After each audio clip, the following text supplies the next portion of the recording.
Bang, there you go. I can't tweet shit out, but we live. Ringside Club Things, episode 98. 2 away from the buck. Yeah, we good. Yeah. Yeah, we here. We heard. We here. What up, though? Good, Man, it's another rainy day, folks. You know what I'm saying? Episode 98, we're still making it happen. Making it happen, Captain. You know what I'm saying? A little late for y'all, but it's cool. We're going to give y'all some good fun, good recap. You know what I mean? My man out in the streets right now. My man out in the streets. I'm outside, man. Moving around, moving and shaking. Some people wait for things to happen. Some people make things happen. So I'm outside. You know that. You know what I'm saying? Fuck with it. But, yeah, man, ain't no intro, ain't no fancy, nothing of the other, man. We can get right into it, man. What's happening in the world? We got SummerSlam that just happened. We got like maybe 2 or 3 weeks away from. When is All In? All In is what, like the last week? All In is 3 weeks from now, and you could tell by how Dynamite went. This is it was a filler episode, so yeah, it was cool. You know, they checked some boxes. This was that typical. We got 3 weeks till the pay-per-view type of show. Like, yeah. That's pretty much how I was giving it up with that. But otherwise, you know, SummerSlam was rocking, man. I fucked with SummerSlam. I think that was just a knockout PLE off top. It was fun. It was definitely fun, man. It was definitely fun. Like, yo, of all people to actually spoil the main event for me, my wife spoiled the main event for me. Really? I don't know how she was tapped in or what she was tapped into, but she told me, she came in the crib and said, "Oh, you know, Roman's popping up tonight, right?" I was like, "Yo, how do you even know?" She cared. How you know? She cared. And you know, the funniest thing about it is like watching wrestling. There's only like a handful. Like anybody out there that has like their lady or their guy, whoever their significant other that is not a wrestling fan and you're a wrestling fan, it's always a good time talking wrestling with them because they know like 5 names. Yes, you know, typical names. Yeah, they know 5 names, and Roman Reigns is obviously one of those names. And my lady knows. So she came in, she's like, "Yeah, Roman's popping up tonight." I'm like, "All right, cool. Ronnie's coming through. How about we don't tell Ronnie that? Because he's trying to stay away from spoilers." Yo, funny enough, I predicted that The Rock would show up too. I was wrong. But it's okay. SummerSlam? Yeah. I thought we'd get Rocky and Roman. The double whammy. Pause. I thought we'd get them both together. You know, like early on, like not too long after Mania season, I was saying like I thought that The Rock would pop up around SummerSlam season because it was right after the movies wrapped up. Yeah, exactly. But I think the Roman pop up was big enough, man. To me. What you think was the best match? What was your high and your low? Oh, Gunther versus Damian Priest. Yes. Not even close. Gunther Damian Priest was really good. That was. You know, I mean, that's not even close to me. Like Gunther has a classic on every brand in WWE. You know, I'm really upset that those two aren't going to be running it back for what looks to be a while. Which, you know, based off storylines, yeah. That's cool to me because, like, not too long ago in a signature move, right, I said that Damian Priest, his best maneuver, his best option, his best offensive weapon was CM Punk because up until, you know, leading up to this match, well, here we go, there go my shit. Leading up into that match, he didn't have a clean victory defending his title against anybody. He won the title off of, you know, Money in the Bank shit. He had one against Jay. Jay was good. He had a clean victory against Jay. No pay-per-view. He had a clean victory against Jay. Judgment Day popped in for that. At Backlash, France? Yeah, like I'm pretty sure Judgment Day. He defended the title. He won the title once off of Punk. He defended it twice off of Punk. And the only other PLE defense he had, I believe, was against Jay. And I think Judgment Day popped in. Backlash. Right? I think Judgment Day popped in. But, like, he hadn't had a real solid win to solidify himself, like, as a guy. And I think they did a good job in building him up over the last month or so into being like a real babyface champ. Which is crazy. He's more of a babyface now. popped out for a Good. second. Hold on. Yeah. It's crazy that Damian Priest was actually more of a babyface in losing the belt than he was when he was the champion. But it was cool. You know what I'm saying? That really was one of the better matches of the night for me. I will absolutely agree with that one. We'll go ahead and run down some of the rest of the card. While I'm here right now, I am Chad Lowe, by the way.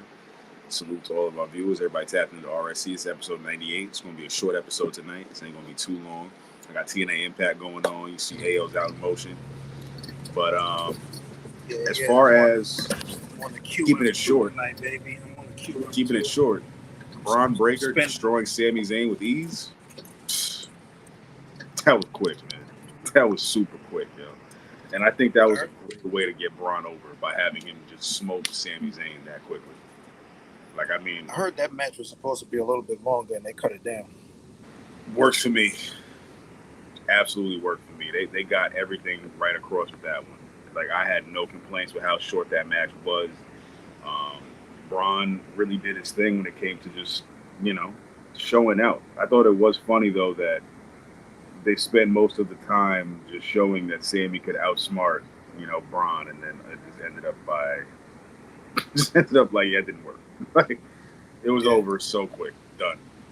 You know what I'm saying? Cameo from the Steiner brothers. They let Scott, Scott was going to be there, but they let Rick Steiner be back in the building. He's still in good graces, I guess. I don't know why, but I know Sammy's reign was actually longer than I thought it was going to be. I had a feeling, yo. Everybody's reign went from Mania to SummerSlam. This is the reset. Yeah. This was like the new season. This was the new season. I was cool with that. Especially because we have like NXT is popping up on CW in about a month. We have SmackDown moving to USA in about a month, so it makes sense. Raw going to Netflix. I'm pretty excited about that. We're gonna be. I think Raw's going to Netflix like close to like top of the year. I think we're gonna be like fuck and nigga and shit.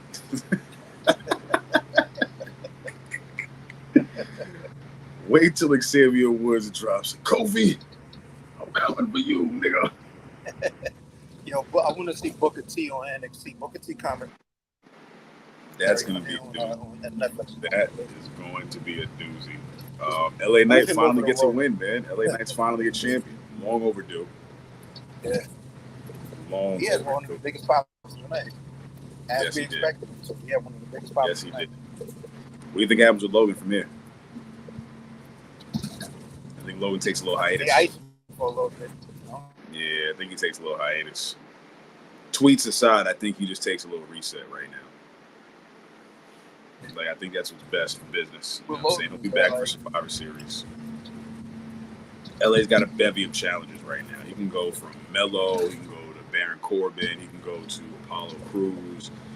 Santos Escobar's built in, Andrade's built in. I think a six-pack challenge, if anything, could happen. You know what I'm saying? A fatal four-way, a triple threat. The same thing that happened with Sammy's reign, that with LA. Yeah. The thing with Logan too is Logan wasn't really defending that title regularly as it was. Twice. So for him to not be on TV is not that big a deal. Man had 2 title defenses, and Michael Cole was glorifying him by saying he had an outstanding reign. I was like, yo, dog, what bull washing are you doing right now? It's like, this is crazy. Nah, Triple H, Levesque told him to say that. Yeah, like shout out to the prom sponsors, but that was crazy, man. Man definitely said he had an outstanding reign. And I was like, did he really? It's like, did he really? That was a great reign. Yeah. He threw a whole lot of extra on that. Bailey, I think, is going to be in a tag team with Naomi in 6 months. I think that'll be the case. They'll be going after the women's tag titles, and then Bianca and Jade will be swapping places as they feud with Nia Jax. How about neither of the tag titles were on the pay-per-view? I think it's very telling that the tag team division doesn't get any spotlight from either gender. I think that's very hysterical. Like, I think it's just a matter of they don't in wrestling in general. I don't know what's going on with the tag titles across all companies. It's never really a priority.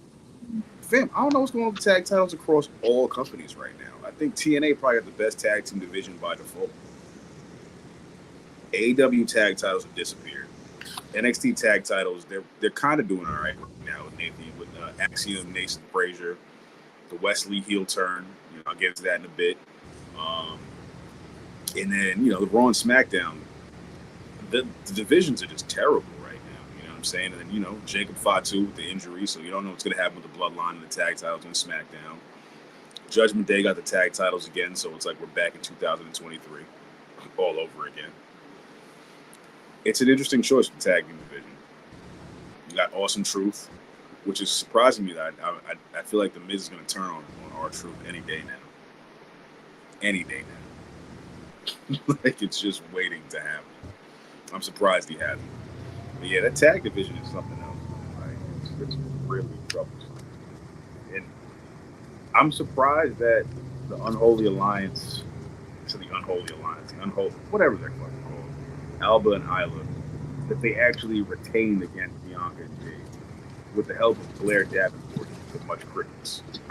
It's complete crickets. It's Blair Davenport showing up on SmackDown helping. So, you think that little faction right there has any potential, like the Blair Davenport and Isla Dawn and all that? Like, you think that has any potential, like, to actually do something? No. If they make a women's trios titles, which I've been feeling like they're going to do, like surprises with, because it feels like the way all these women factions are popping up, Studline, Damage Control, Crickets and Tumbleweed and Live Valkyria. I think here's a better way of asking. Like, anytime you put a faction together, when you have a tag team, they're automatically going to be supporting characters. So what do we see? What's the potential for Blair Davenport? What's her ceiling? I think she goes not to the moon. Word to Cameron Grimes. I think she follows the same trajectory as Cameron Grimes. She doesn't stand out. She feels like Timu Jamie Hayter to me. Like, she doesn't really just pop.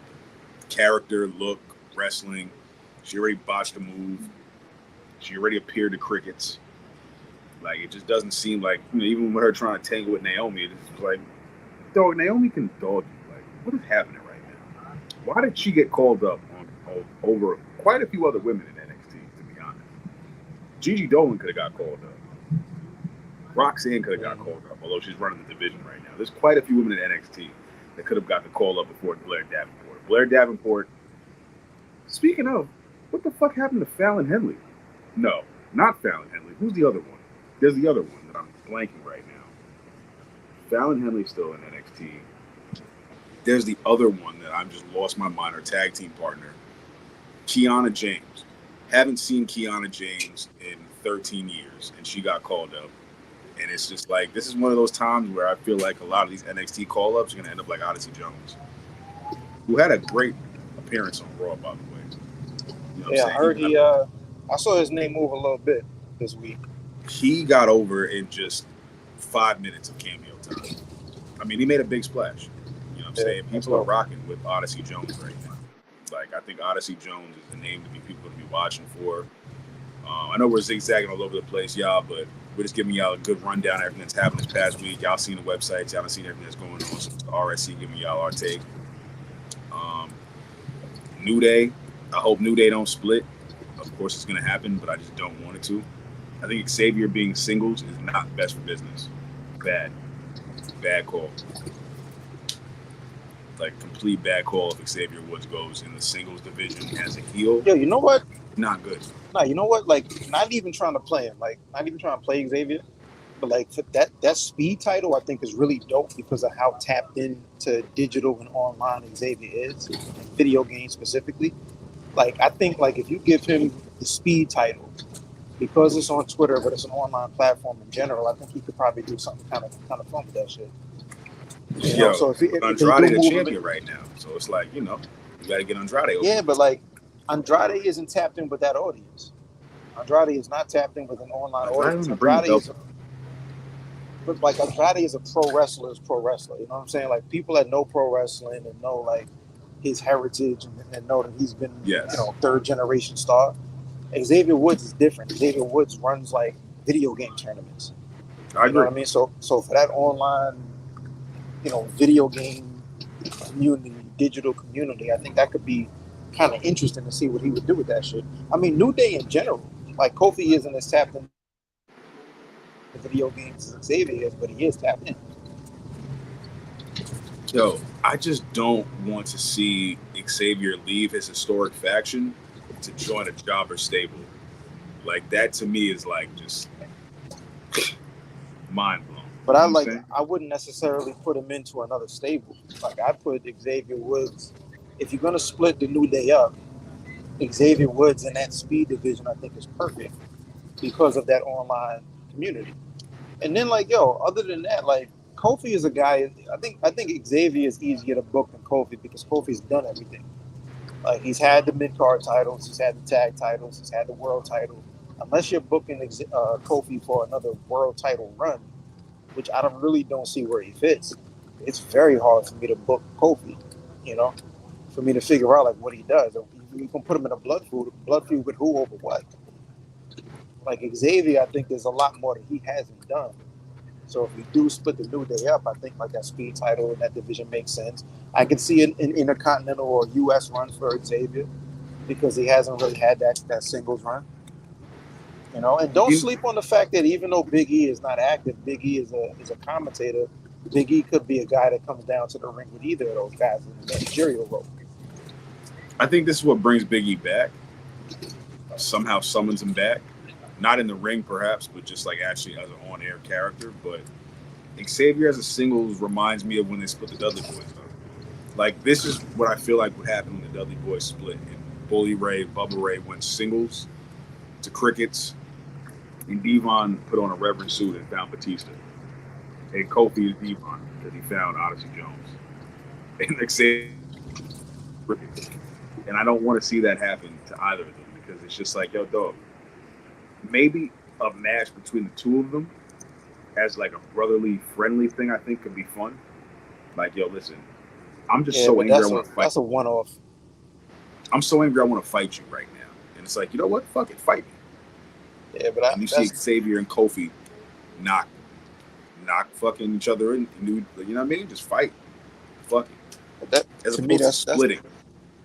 Yeah, but that's nothing more than a one-off. Like, they fight and all that, and then they go back, and, like, in 3 months, we having the same conversation about what are we doing. I can't see what happens. Like, Xavier's ceiling is just not as high as Kofi's to me. That's all. That's just the only thing, man. I just don't see. No, but it doesn't need to be. But even though it's not, I think that there's more to do with him than Kofi. Because Kofi's done everything that you can do with him. Like, there's more fresh terrain for Xavier. Odyssey adds a fun element to it. I at least hope they drag this out for a while, where they're like, "Yo, Odyssey Jones." I didn't see it. So what's the basically AOP got killed by fucking New Day, right? Like AOP are just toast. Like prepped and cooked, AOP's cooked. Done. They're done. Done. Flush the toilet. AOP. But then Karrion Kross' stable tried to intervene, beat him up. Odyssey Jones came through. Mollywopped the whole entire Final Testament. Just double power slam both AOP by himself to further cook them. To further put them on the grill, Odyssey Jones beat them up by himself. And then he manhandled Karrion Kross, and everyone went nuts. And everyone started talking about Odyssey Jones after that. So after that, they were in the backstage. Kofi's like, "Yeah, man, like I saw you in the when I was down there rehabbing, getting my shoulder right. I bumped into you. I said, yo, we should get together. You know what I mean? If you need some help, Xavier needs some help, come through." And Xavier was just like, huh? Who the fuck is this guy? And then all of a sudden it was just like, New Day Rock. But it was just like that inkling of, oh, I see where we're going with this. He's going heel. But I just am like, man, don't do this. Not like it's basically validating. I did appreciate the storytelling, validating Karrion Kross' whole like, yo, you take orders from Kofi. Like you don't even get told the plans from your man. You know what I'm saying? Who are you? But it's also like you're about to leave your historic group to go join this group of guys that you just beat up with ease. Yeah. So that's where I'm at with that whole turn. I never want to see Solo Sikoa have a main event title match again. I know he had to hold his own, But I'm good, yo. Keep him in tags. Like we all know, Jacob Fatu is supposed to be the man in that spot, but no Solo Sikoa. As a matter of fact, I hope he takes the tag title with Jacob injured, and him and Tama Tonga are the tag team champions because that's where he should really go. Give him a tag title. I'm actually curious to see what's going to happen when we get to SmackDown tomorrow. I hope that they freebird it and they don't take the titles off them to then put the titles up for grabs in another gauntlet match. That's what I hope happens. Freebird. See, the bloodline thing right now is kind of interesting because it's like, how soon is Roman booked for tomorrow? Yes, he is in fact booked for tomorrow. Roman returns. So what is it like? Does Roman have to go through the whole bloodline, or does he go straight to Solo? Like, how long do we actually drag this out? Because like the real we got here, I think it's gonna be. No, I get it, but it's like, where is Paul Heyman is going to be interesting. Jey Uso making his way back to SmackDown is going to be interesting. Sami Zayn has to pop up. Like the what is it? War Games or the what draft? Yeah, come on, bro. Like we already know the vibes. Ain't no draft. What draft? But we're gonna get like Jey Uso and Sami Zayn on the same side as Roman and Cody against the Bloodline, which is gonna be very interesting. Right? Paul Heyman is right there in the mix, which means that Cody's title reign is prolonged because he's not gonna be involved in anything single related for a little bit. Because he's gonna be like, as the world champion, playing second fiddle to Roman Reigns in the feud against the Bloodline. And then how long until Roman wants his title back? WrestleMania. Like, you could bookmark Roman and Cody for WrestleMania, right? Like, we could save all that talk for Mania season, right? Even Royal Rumble. Roman Reigns having to enter the Royal Rumble for the first time in years is money itself. But yo, like, that's... Stop right there. Stop right there.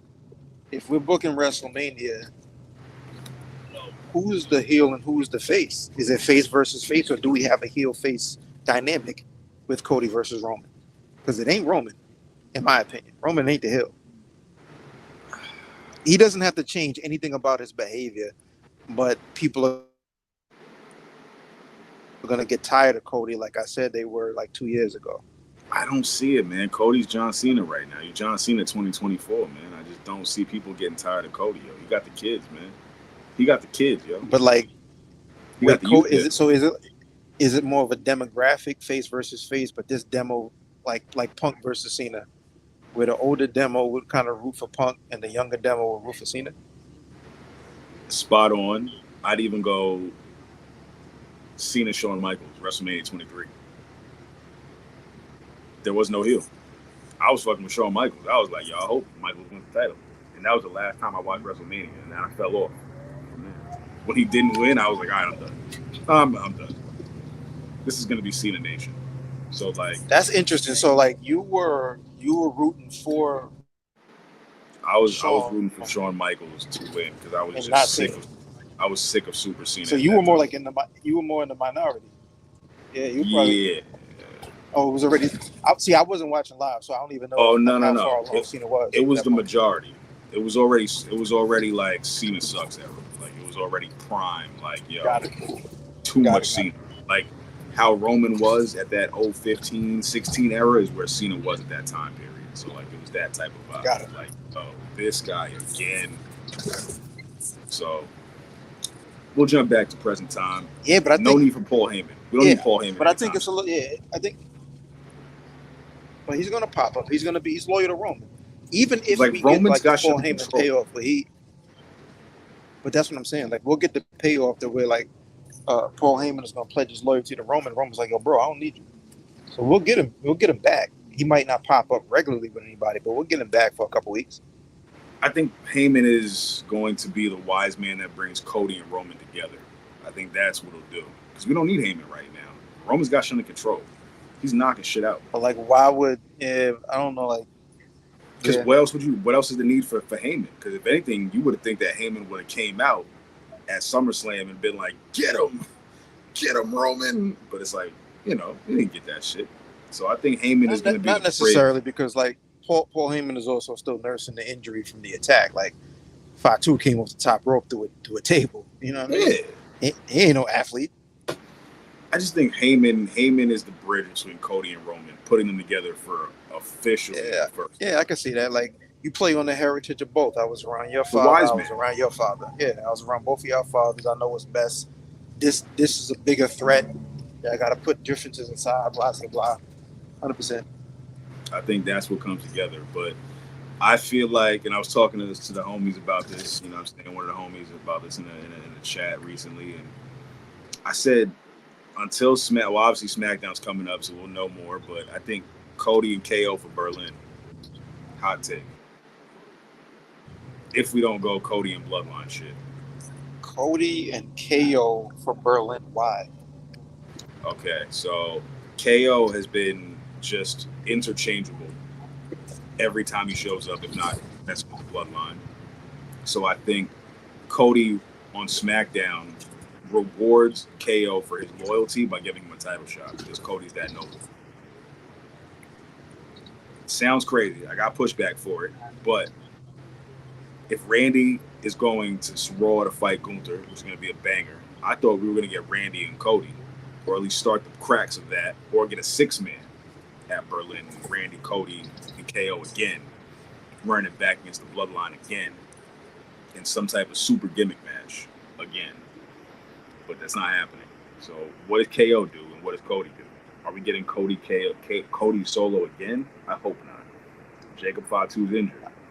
There's nobody of visible threat or anything that can happen outside of another AJ Styles match that can fight Cody Rhodes for the WWE title on a PLE.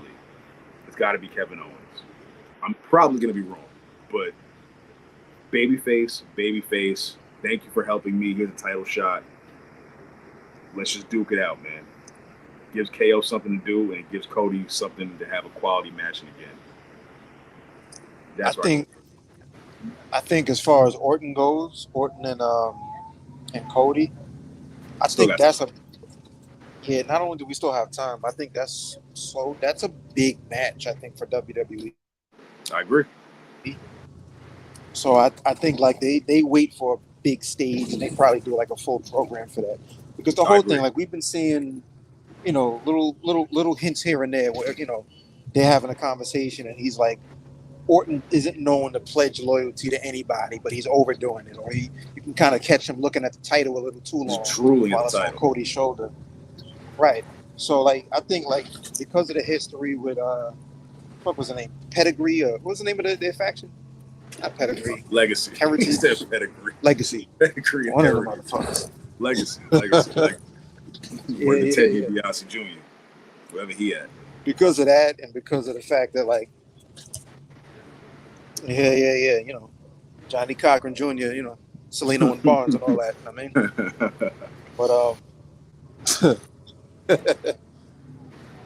yeah, like that's a big match. But yeah, like I think even if they were going to run Jacob, I just don't see like who's beating. Like Cody ain't losing anytime soon. That's the bottom line. So like they would burn that match against Jacob. It would be a banger. But there's no drama because I don't think, like, at this point, I don't really see, unless it's Roman or Randy Orton. I can see Randy Orton beating Cody if it's at the right paper, like if it's at the right event. Mm-hmm. But it's really only those two. Out of those two, I don't see anybody else beating Cody. That's tough. I don't see nobody beating Cody at all. I just think Randy really needs another title run at some point. It's been a while since the pandemic, and that was like 3 weeks. So I just think he's really going to get that 15 title reign. It's going to be Randy Orton. Yeah, it'll be Randy Orton. That's major heat. Orton. Major heat. That is a lot of heat, man. I ain't even gonna hold you. Yeah. That's a lot of heat. That makes sense. Like if you put Roman in there with the bloodline, you got like 4 feuds right there. Jacob Fatu is a monster. You got to go at least through 2 pay-per-view cycles to get through him. And also, Roman will be busy for a little bit. He pissed off enough people in the back in kayfabe, but there's going to be somebody that And pops not to up. mention, even if we get Roman Solo at Randy ought to be WrestleMania or free. Roman Jacob at WrestleMania, Cody and Rock could sell without a title by itself for the championship. Bingo. Oh, that's nasty. But The Rock wants that title.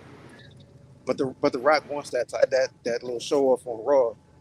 Like Rock made it clear that he wanted that title. Whenever he I did that shit on the signature move too, talking about how people's elbow might be the move that makes the Rock the world champion if the two of them face off. You know what I mean? But I think like Rock versus Cody has enough juice. You don't necessarily need the title. So imagine like Orton and Cody are at the Rumble for the title. And that's the surprise right there, the Randy Orton victory. With Roman Reigns winning the Royal Rumble. Yeah, melt these internet waves down one time, why don't you? Oh, it's getting good. It's getting real good, man. That was WWE for you. You know what I'm saying? We wrapped up quite a lot. You've been watching the G1? Here and there. I see Zack Sabre and Gabe Kidd had a banger. You know what I'm saying? I heard. I haven't had a chance to watch it, but that's why I was going. Everyone's saying Zack Sabre should be the one. They're saying Zack Sabre should from be jump. His time. Yeah, from jump. They got a lot of young dudes there, like Gabe Kidd. There's a lot of people there because I've been watching a little bit more than New Japan, not necessarily G1, but New Japan. Like Gabe Kidd is right there. Funny thing is, Shota Umino is the guy who was John Moxley's young boy for the longest, and a lot of people pegged him to be like the next ace. Even him coming out there and saying, "Yo, I'm the ace. I'm the ace." And I always thought he was the weakest one. You know, when you look at like Ren Narita, when you like, there's a couple of other names that I would put above both Japanese native and Gaijin, foreign guys that I would put above Shota. So I say all that to say, like, Gabe Kidd is showing a lot of people what a lot of people also already knew, is that he's one of those guys, like on the microphone, attitude, believable. But this tournament is Zack Sabre's to win or lose. Zack Sabre's in the lead. I think he's the first dude so far to be actually make the playoffs in the G1. You know what I mean? So, word up. Gabe Kidd is definitely fire right now. I think Sabre got it though. Everybody knows where I stand. I know. You CSJ AL. I think it's definitely Zack Sabre Jr.'s tournament to win. It's tough to say who would take it from him. Honestly, I think he's one of the clear favorites, and as he should be. As he should be. Did you catch Dynamite? I was what's today? Today's Thursday. Yeah, today's Thursday. I caught it. I caught a little bit here and there. Like it was a show like we talked about earlier. It was a show where we have a little bit to go to the pay-per-view, so there was some things that happened. Like whatever, it's cool. That's always how we just gotta summarize Dynamite, man. It's. I had a live account. I had a live homie there. Mac Vick was there live in North Carolina, so he was able to give me a lot of the scoop from a lot of the reactions. You know what I'm saying? What the crowd was like, the vibes was like, audience. I think for one, I really think Christopher Daniels is one of the worst general managers since the anonymous Raw GM.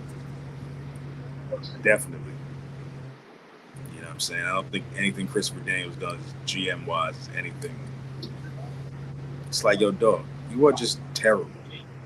Terrible general manager skills from Christopher Daniels. Where else are we going? I didn't do a full law tape. Was a bright spot to me is what they're doing with Camille. They're treating Camille right. Like what they're doing with Camille is giving her a 1-on-1 squash match, and they give her the 2-on-1 squash match.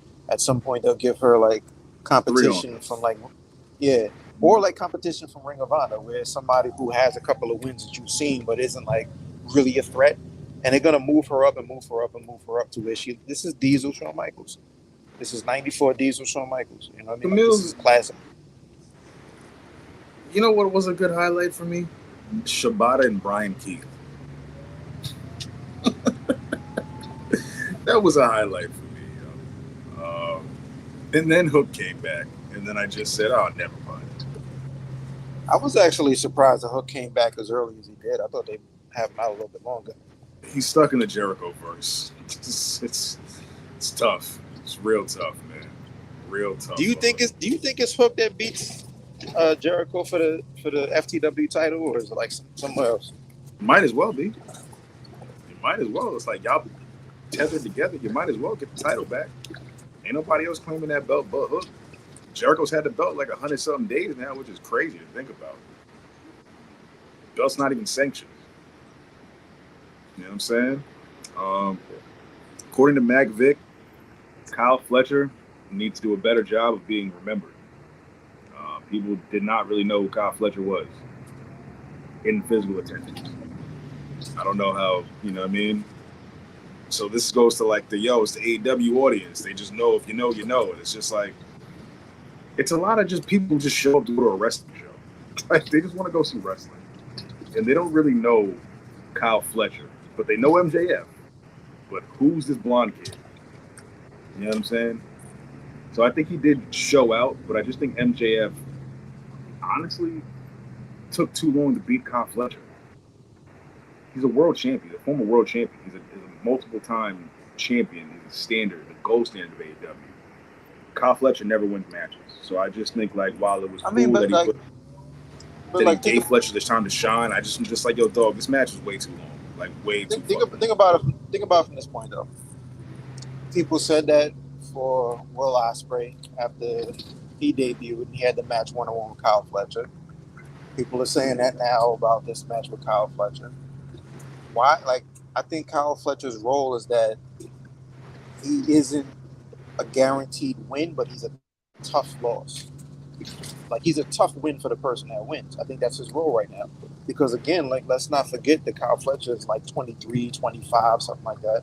24. So he's still, right, so he's still a prospect.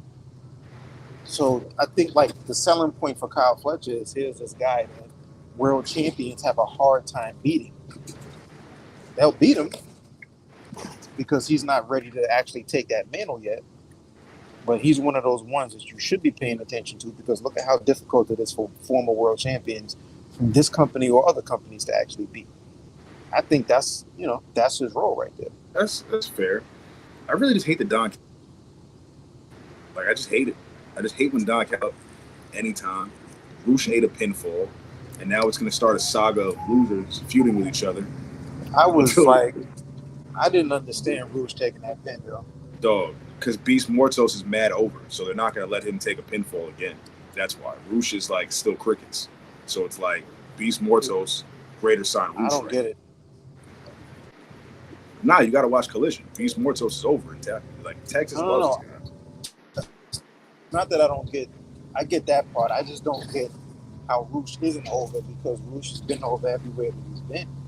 Like, what about Roosh isn't connecting with people? It's just being signed with the Don Callis. Has a good, like, what about Roosh doesn't? Once you give up the Don Callis fan, you gotta eat pins. You gotta eat L's. You gotta take losses with Don Callis, man. So. And that's what I really am like. Give me like 2 minutes. It's all good. Yeah, yo. I'm not looking forward to the Don Callis family implosion. A bunch of losers feuding with each other until my man Takeshi.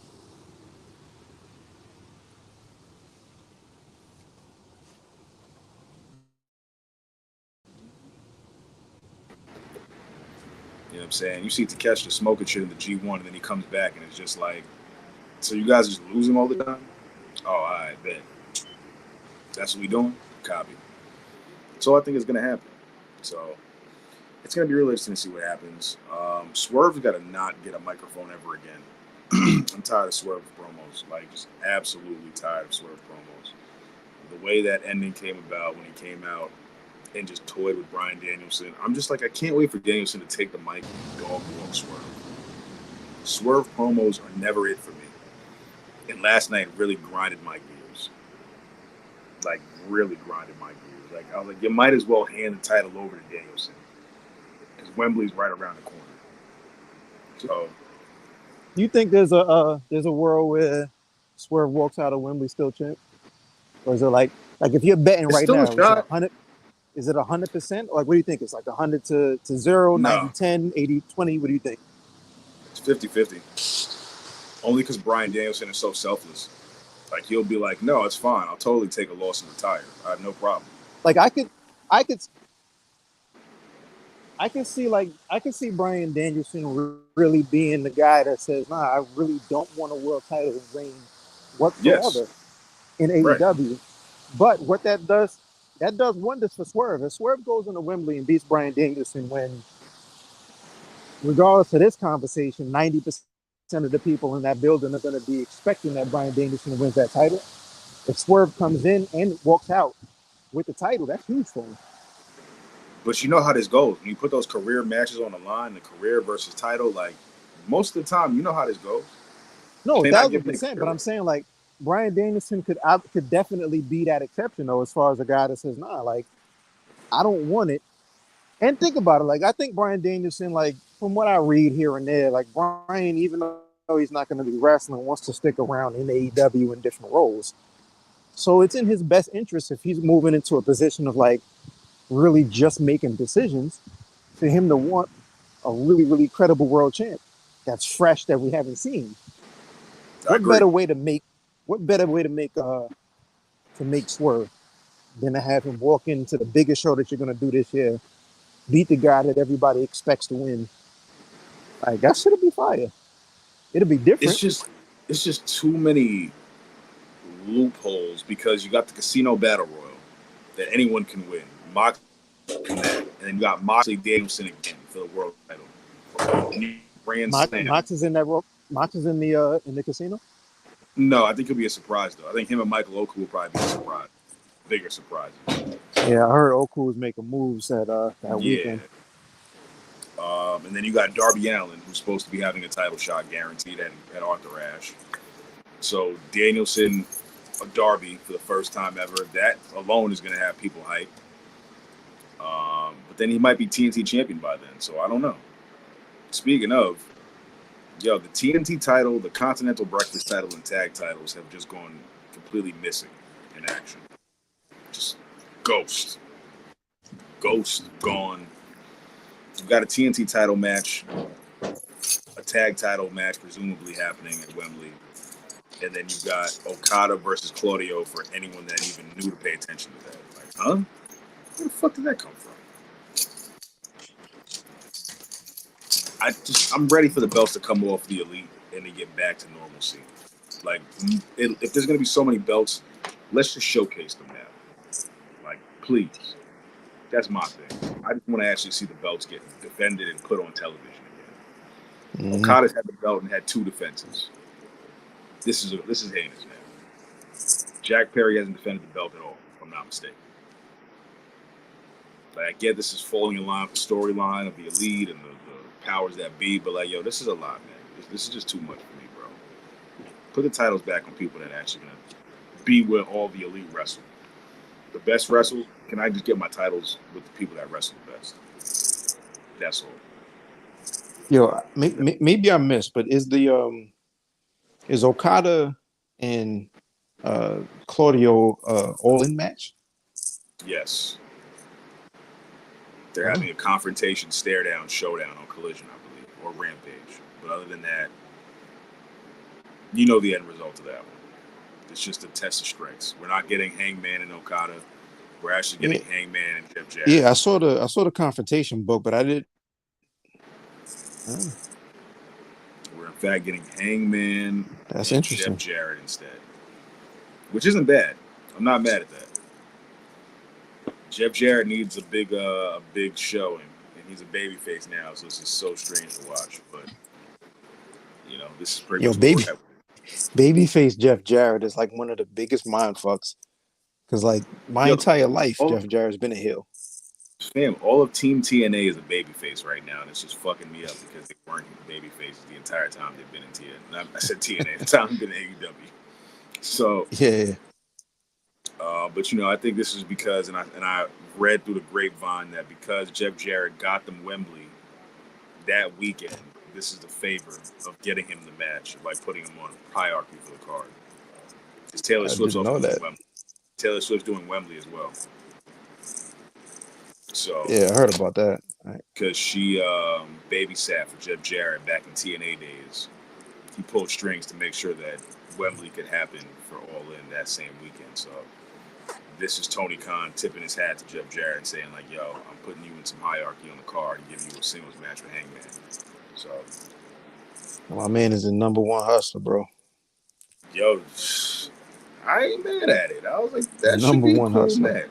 Should be a cool match, Hangman and Jeff Jarrett. Like that's a cool match, number 5. You know what I'm saying? That's match 5 out of nowhere after the trios match, and the trios Listen, match is gonna be fun itself too. if Jarrett wins that, he's really the number one hustler. Yes, but we know how that's going to go. I don't think he wins. Hangman's already 8-0 to Darby Allin for pretty much clean. So I think Hangman needs a victory. He needs some type of victory. Trios division is going to be cool. You know what I'm saying? The Patriarchy, the Bang Bang Gang, and House of Black, who are now faces. Because going against Christian automatically makes you a face. And the Bang Bang Gang automatically become faces going against Christian. So it's crazy. Going against Christian turns the 2 biggest heel factions, or the heel trios factions, babyface. It's hysterical. So, trios championships, that'll be fun. All in card is shaping up to be pretty damn solid, but the build up to get there is fucking slow, man. This is filler. It's filler McGillicuddy. Super filler, let me tell you. That's where we at with it. Dynamite was nothing to write home about for me. I heard you been watching TNA? I actually have, and I am not thrilled about Mike Santana's position in TNA. I haven't seen, so I'm not sure exactly what it is. He's calling out Moose, and he's trying to make Moose's life a living hell. But I don't think he realizes Moose isn't the TNA champion. So it's like, what are you even trying to do here? That's not bad. Like he was the last champ, no? It's just something ain't clicking with Santana and TNA for me. Just ain't clicking. It's just not hitting. I don't know what it is, but it just doesn't feel natural. It doesn't feel like he's gonna progress. Like this is one of those times where I feel like he should have went to NXT. Yo. Like he should go to NXT. For real. And speaking of, Lucha Bros are supposedly on their way out, and they're heading to NXT as well, or WWE in general. Supposedly they're not trying to go to NXT, but that's not happening. But they're supposedly on their way out, and that's why the trio plans got changed, because they're on their way out. So it was supposed to be Death Triangle versus the Patriarchy, I believe, or the Bang Bang Gang. But Jay White's injured. Pac has an international title match coming up anytime he wants, and Phoenix and Pentagon are out. So they're phasing them out, and that's why this whole new trios plan came about. So I'm cool with Pentagon and Ray Phoenix going to NXT or WWE in general. I think it's dope. I've been saying it. I've been championing it. I've been championing that move. So I'm with it. I'm with them going up to the WWE. I think they're gonna show. They're gonna bring a lot of life to the NXT tag division. I don't know, man. Like my stance on like people going here and there is like I just got to see it. I think in theory there's a lot of this person to be dope here, this person to be dope there. Like, great. Let me just see what they actually do. Let me see the creative. Sound low. Let me see. Sound low.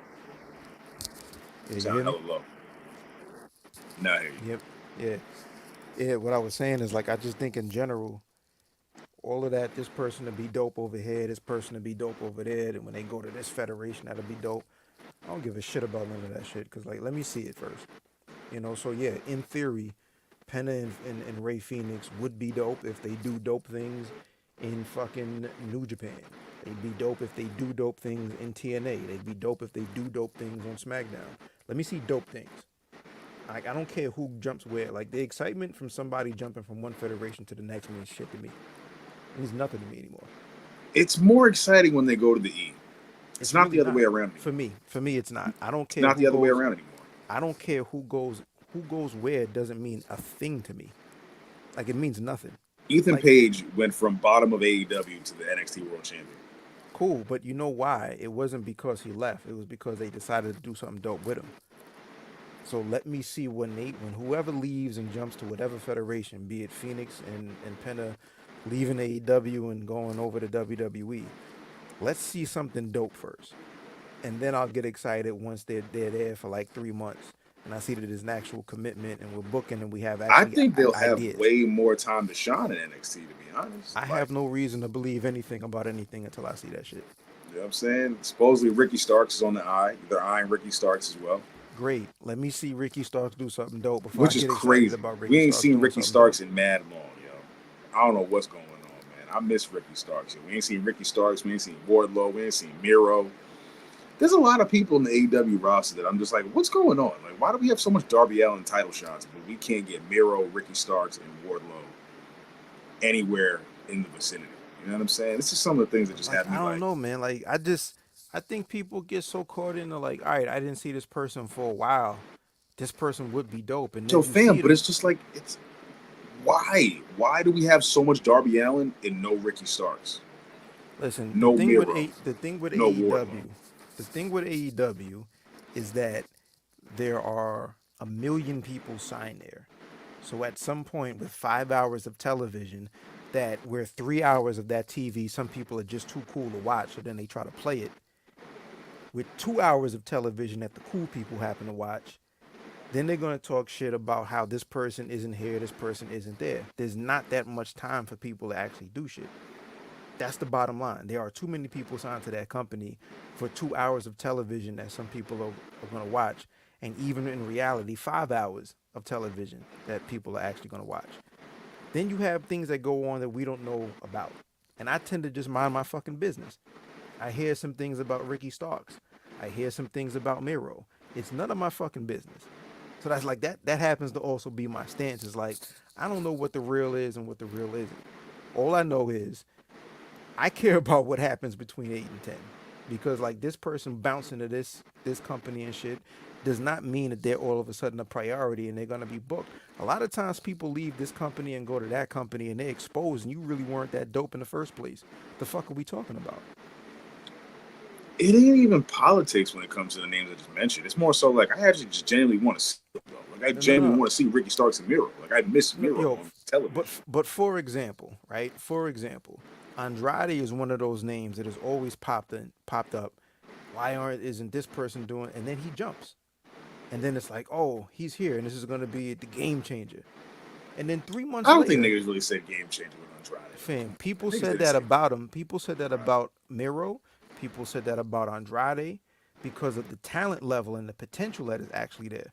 Andrade is very, very talented, and the potential and his ceiling is really, really dope. But I'm sure, for one reason or another, it hasn't panned out for him yet.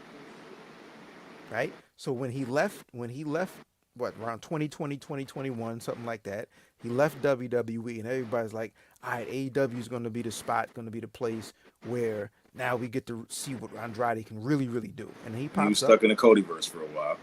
and then it was like, you got to get him out of AEW because I don't know where he's at. He's really too Joe, talented to I not be on wasn't saying TV. get him out of AEW. Crazy. No, I but didn't this say is my that. point. I'm not talking you. I'm Yeah, talking yeah, I in know. general. I'm saying this is the Were conversation that people really happens saying around. this though?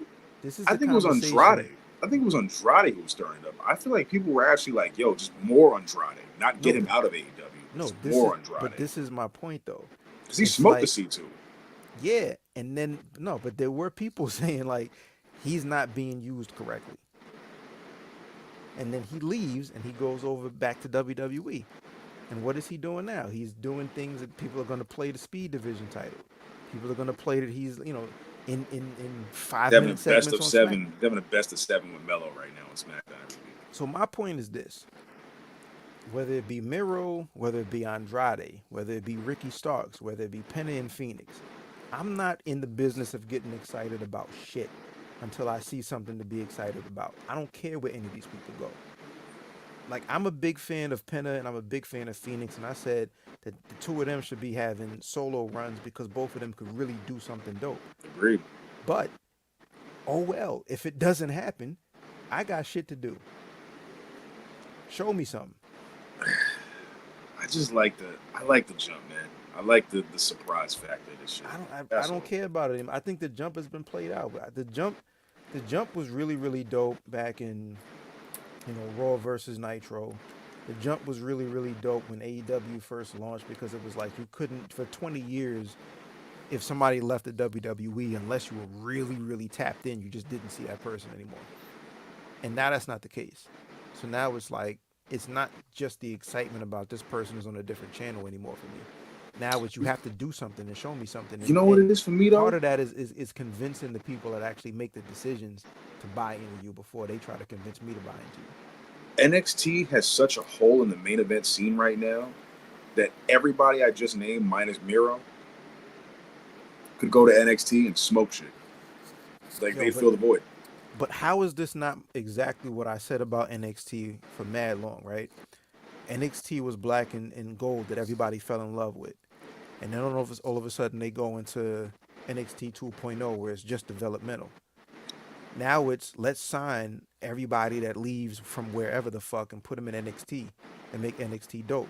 So it's not developmental anymore. Mixed in. You're still getting How? you're getting a hybrid because you How? got Ren No, Sinclair and no. Kendall Right Gray now, having sure. fucking No. builder Right matches, now. getting Right. ball washed by people on Wrestling Observer. No, but listen, right now, sure. But you're talking about, yeah, let's send Penna there. Let's send Phoenix there. Let's send this person there. Let's send that person there. At some point, SmackDown and Raw become oversaturated and it becomes the same problem where there's not enough room for these people. Let's send them to NXT. Pete Dunne. Then NXT is not. Do you think Pete Dunne needs fucking developmental? That's not developmental anymore. Pete Dunne is currently having 2 feuds right now in the WWE, which is more than most people can say they've had at all. Like Bronson Right. Reed's having 1 major feud. Pete Dunne has 2 across 2 nights. Right. And Pete Dunne has like 10 to 15 years of experience, even though he's not 30 years old yet. It's not developmental for him. But it's more exposure. It's more eyes. That's my point. This is not going to be a developmental brand in like a year. That developmental shit is going to be on the network only, Peacock. It's a feeder. That's okay. Like that's fine. Like But that's but fine. my point is like everybody harped on like this is just going to be developmental and we got to see the young people until it's not anymore. People buy into shit like it's not, that's not what it is. But you got to start these cats somewhere, and you can't just throw Ren Sinclair and Kendall Gray on SmackDown and expect them to fucking swim. Because the match they had on NXT is not flying on Friday night on SmackDown or Monday night on Raw. And even still, like Brooks and Jensen and a lot of these NXT guys, like there's no room for them on the main roster, like not right now. And even on the main roster, Kiana James and Blair Davenport can't even find themselves. So it's like NXT is necessary for certain people. Like it just works. It's a great hybrid because it's stacked. Like right now, Trick Williams is in a situation where he's taking more L's than having things that matter go on in anything prominent that he's doing. And it's really, I'm not sure what's going on with Trick Williams' character, the stories. I'm just like, what's happening here? Like, why is he not going after Ethan Page and instead just now he's lost to Pete Dunne? Now he's going further down the card. Now he's still fucking trying to feud with Cedric Alexander. I'm like, what's happening here? You know what I'm saying? They got Cedric on NXT. Cedric and Ashante Adonis are now on NXT. Yes. Okay. Pete Dunne is feuding with Sheamus on Raw, and he just beat Trick Williams on NXT. Clean. End of days, or whatever his finisher. I said the end of days. Bitter end, sweet ending. It was over. Man, yo, complete sidebar. You remember the bitter end? Who? Do you remember the bitter end, like the actual spot? Yes. That's a classic. That's a fucking classic. It's random. Like that shit just popped up. That was a classic, man. The bitter end. Oh shit. What a time. God damn, man. Yeah, man. So I just think NXT for me is just you could bring in Ricky Starks and Penta and Phoenix, Wardlow. Ethan Page is already NXT champion. Like, yo, fam, he just had a match with Aura Mensa, dog. He just fought Aura Mensa. That's how dead this main event scene is. I can't wait for every name that you just named plus another 5 to pop up and then people to say how this person deserves a push and they should leave. and they should go somewhere else. I can't wait. Wrestling Yo, fans are so predictable. yo, It's bro, very Ricky funny to me. Starks is an NXT champion waiting to happen. Right. NXT, And then when Ricky Starks has that title and Pentagon hasn't had it yet, everybody's like, "Oh, Penta, he deserves better. He should go somewhere else." nah, when they say, yo, Ricky Starks, Pentagon, NXT Takeover London or NXT Takeover Brooklyn for the NXT World title, or when we get Ricky Starks finally crossing paths with Cody 2 years from now as a throwback to AEW, like, it's just, there's certain shit that I'm just seeing that I'm just like, nah, NXT really needs these guys. And I'm an NXT guy, you know what I'm saying? So I just see NXT needing more of this help than not. Because I see that main event scene and I'm like, yo, dog, Aura Mensa can't be it. Ethan Page smoked this guy. So like that's it. Now what? Trick just lost. So you can't tell me that Trick is the number one contender. It's gotta be Pete Dunne. But then it's two heels going up against each other. Ethan Page has no challenges right now. They need people. So if it's any of these people that are leaving AEW, they're going over to the grass that's greener. And I don't see it happening the other way around. Maybe Bobby Lashley will be the other case of going from WWE to AEW. But I just don't see people wanting to leave WWE to go to AEW. It's the other way around for me. Until they get upset and unhappy with their spot I or just don't lack know. thereof. Supposedly Bobby Lashley's going to be doing an appearance. His contract's over this week, and it's going to be an appearance. It might not be something long term, like kind of like a Matt Cardona vibe, but Bobby Appearance where Lashley in AEW. Like it won't be long term, but it'll be like how Matt Cardona popped up. You know what I mean? Showed out, helped Cody, and that was that. Like that's how they might factor Bobby Lashley in right now to AEW, which is kind of fine for me. I think like with AEW is in an interesting spot in general because like we have Wembley, we kind of know like all of the major feuds, the major matches, but they're also like really close to whatever this deal is going to be, and it's going to be very Right. interesting to see where these shows shake up. You know, like I've heard different talk about like Ring of Honor being a part of the deal. You know, with Warner, I've heard interesting things about the shows going over to Max. You know, and what that looks like, what that looks like for the pay per views. Are there going to be additional shows? So I think like a lot of things are going to shake up between like now and let's say like holiday season about where these shows shake up. Are there more hours that need to be produced? Right. You know, is there more room for this talent? Where Ring of Honor is, like if Ring of Honor isn't a part of the deal, do you continue with a new deal for AEW to have Ring of Honor titles appear on this new Yo, situation, Mark whatever that is? Briscoe needs to be a top five babyface in AEW. I I love don't that man. understand why he's not, yo. I really don't understand why he's not. Love that I man. hate to hark back on what we just talked about, but Mark Briscoe should be higher than what he is right now, man. I know it's stacked, bro, but Mark Briscoe is just, it's undeniable, man. Like, I fuck with Mark Briscoe, you know. He's won me over. Just as champion, as a babyface, like, more Mark Briscoe. You know what No, I'm because saying? like Mark, the Briscoes in general, man, but like Mark right now, like that ain't a character. You know what I mean? Like that is not a character. Like Mark Briscoe is Mark Briscoe, whether the cameras are I on or agree. off. You I know, think and he's that's mad relatable. I think but people would love him as a babyface. yeah, Like, but like top yo, guy. my advice has always been like for anybody in entertainment period is like develop a personality. Like whatever you do on a technical level is great, but like if you're boring, you're boring. And Mark Briscoe is not boring. You know what I Mark mean? It's Briscoe like ain't boring. he has a personality, so he can be on commentary. He can do Renee Paquette's job as far as interviewing people backstage. Whatever situation you put Mark Briscoe in, I'm watching. I close my eyes and I hear Dusty Rhodes. I hear a lot of people. I hear a lot of people. I hear Dusty Rhodes when I hear Mark Briscoe cut a promo. I literally say that because I heard him from another room cut a promo the other week, and I didn't watch the TV, and I Yeah, heard and I felt the Dusty vibe from him. yeah, yeah. And I'm like, this guy needs to be a top dog. Like, I know he's the Ring of Honor champion, but he needs to be. He should be the one that's fighting MJF. Like, damn, the MJF should be knocking Mark Briscoe's head in and talking about like, yo, you're a fucking redneck with no teeth. Yeah. I'm gonna beat the shit out of you. People are He's gonna be like, he's one of those talk you into the building type of dudes. You know, MJF Mark Briscoe is money to me. That's how I feel. Country Mouse City Mouse. That's some money to me, man. I Country fuck Mouse with City that Mouse. story, Yeah. but Let's we can wrap talk up about on plenty. let's wrap up on this. Yeah, Speaking of guys that are really really good as far as talking, microphone work, and all that, CM Punk, the CM Punk match against Drew McIntyre, did that live up to your expectations? um, it was a match built around a bracelet. Psychology is what they're always trying to tell me. Yo, it's the bracelet. Yo, Punk got in his head. Da, da, da. I'm just like, yo, dog. The match itself was cool. I think it's just because we expect so much of it that I just know that we're looking forward to the Hell in a Cell already.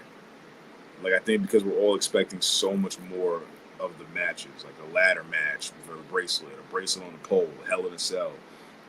And we thought that Seth and Punk would be the next pivot. Because that's not happening.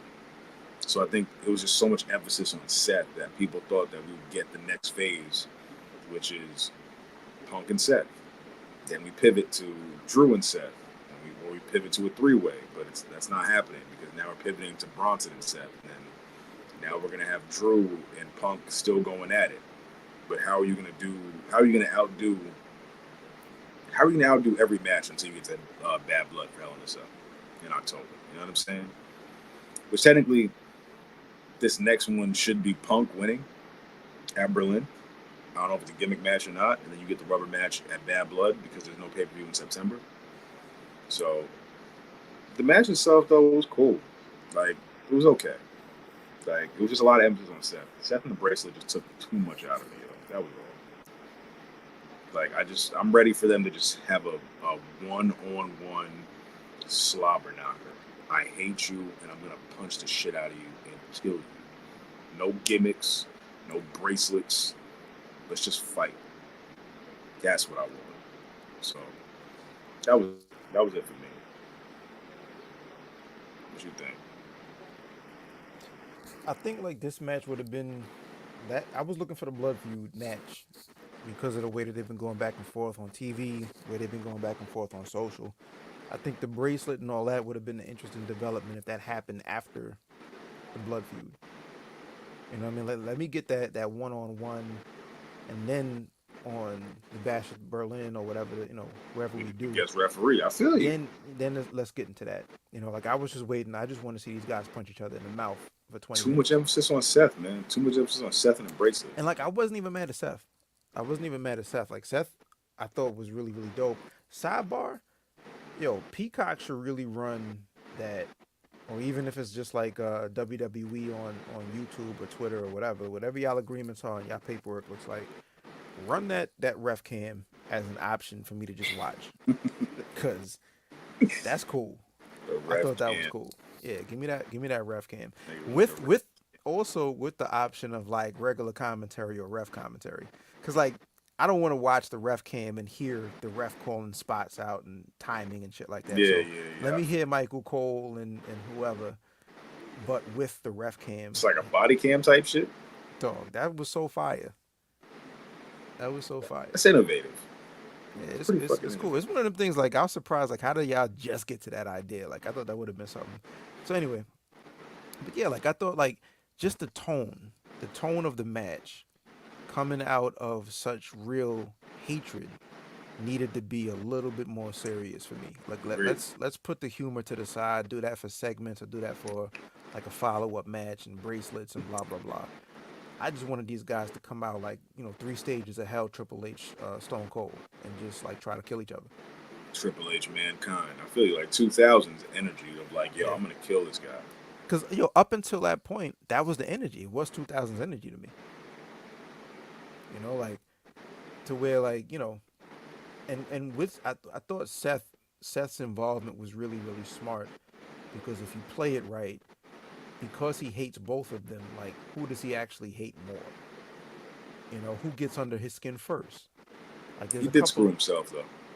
but what I'm saying is like without the bracelet, you could have still had the Seth Rollins involvement and play it really really cool to where somebody gets under Agreed. his skin first, and he like with they was so much comparison to Bret Hart versus the Undertaker with Shawn Michaels So as the much. guest I had referee. to go rewatch that. Yeah, there Shit was was, a banger. I mean, it's the Hitman, Shit was bro. a banger. It's the Hitman, bro. That shit was.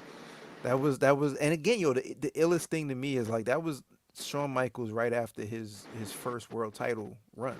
This is still '96. Yes. The drastic difference between the boyhood dream has come true and just about the formation of DX is so dope. Like this, like Shawn Michaels became like five people in like over the summer. Oh yeah, all in just a year. Yeah. Yeah, yeah, but yeah, man, like it was cool. I'm in general, like I think I'm so far beyond really giving a fuck about critiquing and criticizing shit that it's like I watch it, I like it, I don't, whatever. I move the fuck on.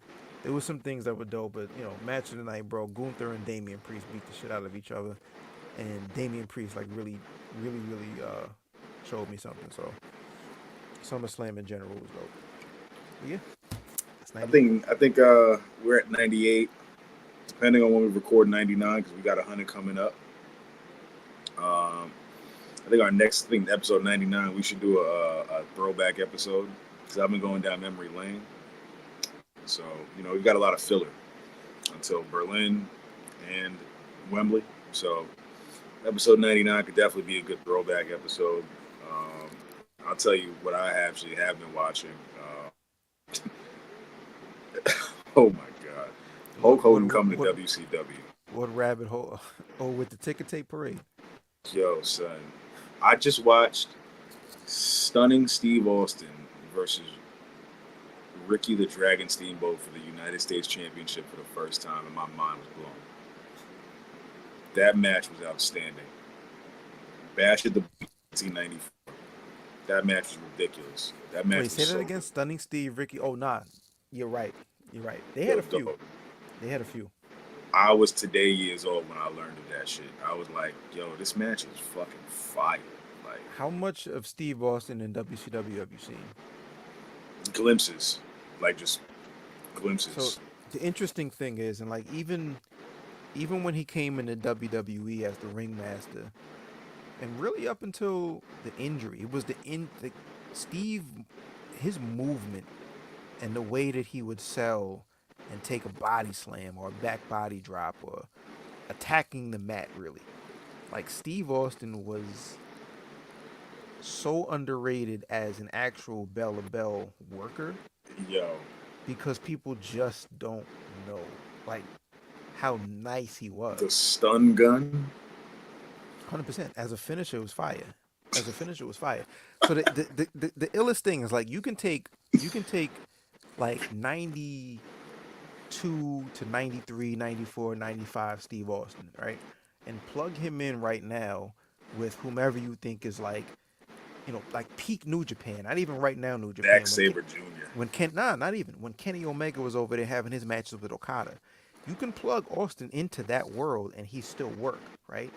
But then you also can take Austin personality wise and mic work wise and put him in any era with anybody that to me, it's Steve Austin and Kurt Angle when you start talking about who were the actual best, right?